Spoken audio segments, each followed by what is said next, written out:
So quickly objective question देख लेते हैं कंप्यूटर ग्राफिक्स का, जो कि आज आपका फोर्थ सेमेस्टर का लास्ट एग्जाम था। तो चलो, लास्ट एग्जाम हो गया, अब कुछ दिन का छुट्टी मना लो और फिर अगले सेमेस्टर के लिए लग जाना है, क्योंकि लंबा रेस्ट तो है नहीं जैसा कि पैटर्न है। ठीक है, तो क्विकली हम ऑब्जेक्टिव क्वेश्चन का आंसर देखेंगे और सब्जेक्टिव को सिर्फ स्क्रॉल कर दूंगा क्योंकि उतना टाइम नहीं लेना चाह रहा हूँ। ठीक है, सो पहला है how many types of video compression. Okay, तो ये बेसिकली टू होता है। ओके, टू क्या होता है? Lossy and lossless. एक ऐसा जिसमें कुछ लॉस होता है और एक में no losses there, quality maintain रहता है। तो लॉसी एंड लॉसलेस दो टाइप ऑफ वीडियो कॉम्प्रेशन होता है। दूसरा चीज, how many types of 3D animation, मतलब कितने स्टेप्स इन्वॉल्व होते हैं? तो थ्री होते हैं। ठीक है, क्या होता है? हमारा थ्री स्टेप्स होता है। Okay, which compression provide some lossy, lossy बोल रहा है, लॉस ऑफ क्वालिटी। तो अभी पहले मैं बताया ना, लॉसी और लॉसलेस, तो लॉसी होगा आपको। ठीक है, बी, नाम भी आप देख रहे हो, तो नाम से भी आपको पता चल जाना चाहिए, इसका आंसर बी होगा। ओके, नेक्स्ट चीज, ये एल्गोरिथम जो है, ब्रेशनहम एल्गोरिथम किसके लिए होता है? तो स्ट्रेट लाइन के लिए होता है। ए, जो भी बच्चा है उसने एकदम सही करेक्ट आंसर टिक किया है। Now coming to act as CRT, anode, तो ये भी सही है। फॉस्फोरस कोटिंग जो होता है, एक्ट एज एनोड। और जो स्क्रीन होता है या जो ट्यूब होता है वो कैथोड का काम करता है। ओके, तो एनोड क्या होगा? Phosphorus coating. एलसीडी में कितने रिफ्रेश रेट होते हैं? तो 60 फ्रेम पर सेकेंड। तो छठा का आंसर हमारा ए हो जाएगा। ओके, नेक्स्ट है one of the method for displaying thick curve. ठीक है, तो यहाँ पर ये जो बच्चे ने सी, देखो थोड़ा सा दिमाग लगाना है। हमारा सी में है कर्व कैप और आंसर डी है only C.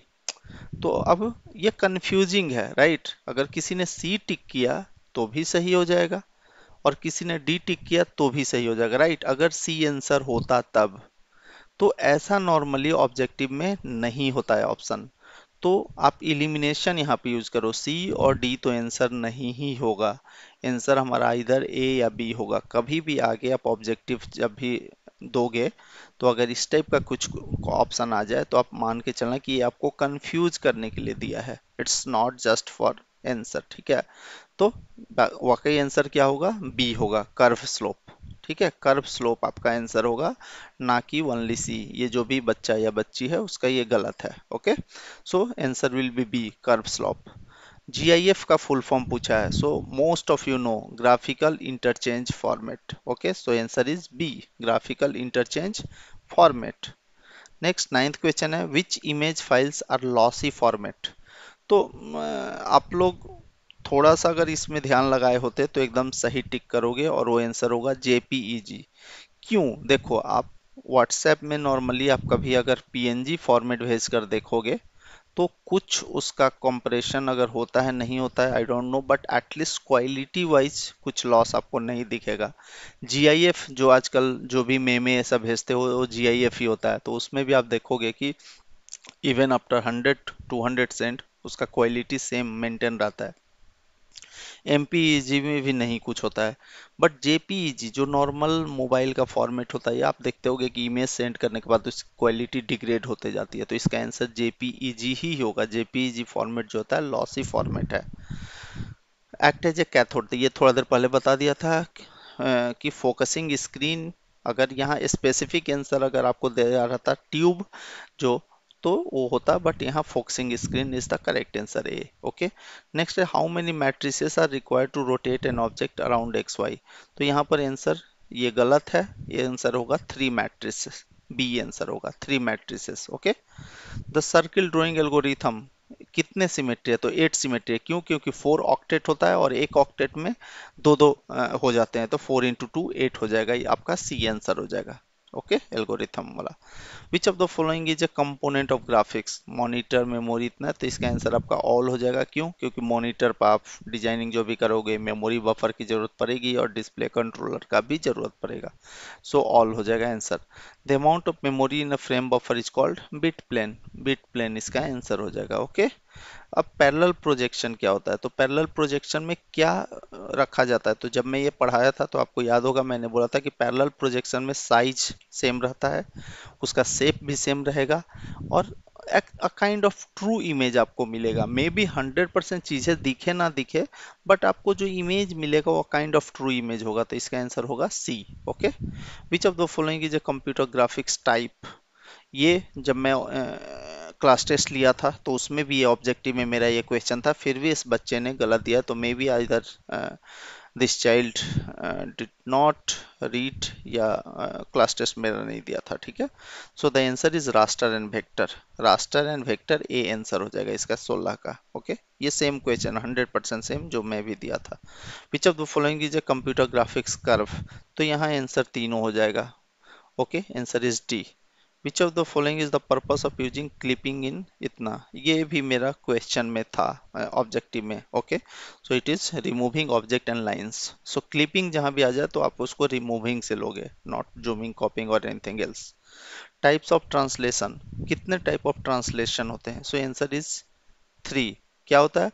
Point translation, light translation and polygon translation. Okay. सो 3।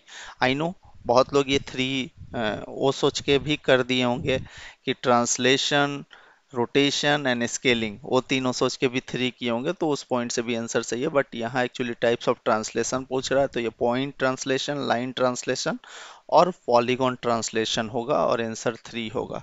ठीक है। बट ऑब्जेक्टिव है तो आप जो भी सोच के करो, अगर 3 कर दियो तो आपको नंबर मिल ही जाएंगे। Next is bitmap is a collection of. तो bitmap is a collection of pixel. Okay. Pixel in a matrix format. Okay. Row wise, column wise होता है। तो इस तरह से आपने ऑब्जेक्टिव सारा देख लिए। नेक्स्ट, ये हमारा सब्जेक्टिव क्वेश्चन था, what do you mean by the raster scan display. So again a very basic question, what is a computer graphics. Subject का ही आपका नाम है तो ये तो आपको आना ही चाहिए। Different types of application of computer graphics का एप्लीकेशन क्या है। ओके। सीआरटी क्या है, प्लाज्मा पैनल डिस्प्ले क्या है। नेक्स्ट वाज विंडो पोर्ट और व्यू पोर्ट एक्सप्लेन करने को था, जो कि जो भी टीचर पढ़ाए होंगे तो बहुत अच्छे से पढ़ाए होंगे इस चीज़ को, बेसिक चीज़ें हैं। फिर मैट्रिक्स रिप्रेजेंटेशन और 2D स्केलिंग का मैट्रिक्स रिप्रेजेंटेशन करना था।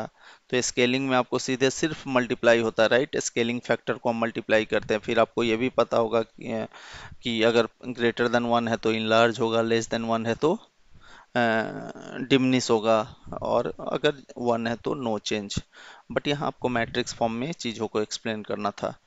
ये एल्गोरिथम आपको एक्सप्लेन करने देना, व्हाट इज क्लिपिंग, और हेल्प ऑफ एग्जांपल इसको समझा देना था। लाइन क्लिपिंग या पॉलीगॉन क्लिपिंग, आप दोनों चीज़ को समझा सकते थे तो आपको पूरे नंबर मिल जाते। नेक्स्ट है एलियासिंग एंड एंटी एलियासिंग। तो एलियासिंग क्या है, शायद आप समझ रहे होगे, कंप्यूटर में देखते होगे कि कभी कभी लाइंस जो क्रिएट करोगे अगर पेंट में ओपन करके, तो थोड़ा टेढ़ा मेढ़ा वो लाइन होती है। तो जो टेढ़ा मेढ़ा जो इफेक्ट होता है ना, दैट इज कॉल्ड एलियासिंग। और एंटी एलियासिंग क्या है, उस इफेक्ट को हटाना या कम करना इज एंटी एलियासिंग। ओके। तो ये चीज़ें भी बहुत अच्छे से एक्सप्लेन किया गया था। Next is Sutherland hopping polygon clipping. ये आपको पॉलीगॉन क्लिपिंग एल्गोरिथम है। ठीक है। ग्रुप सी में देख लो क्या क्या था quickly, I am not going to explain much. Scaling, shearing और रिफ्लेक्शन को एक्सप्लेन करना था। ये एक बेजियर कर्व एक्सप्लेन करना था आपको। Procedure, random scale and raster scale को आपको एक्सप्लेन करना था। Next, decision parameter, so on. I am not going to read all the questions, आप देख लो, थोड़ा स्लोली मैं स्कैन कर देता हूँ। जिनको भी अगला बार देखोगे तो ये सब आपको मिल जाएगा। और what is parallel projection, describe any two. तो आपको ये सब क्वेश्चंस थे जो सब्जेक्टिव में थे। ओके।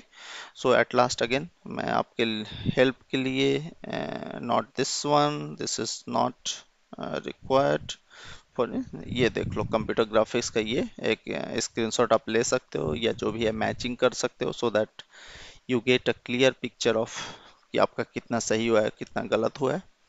So thank you.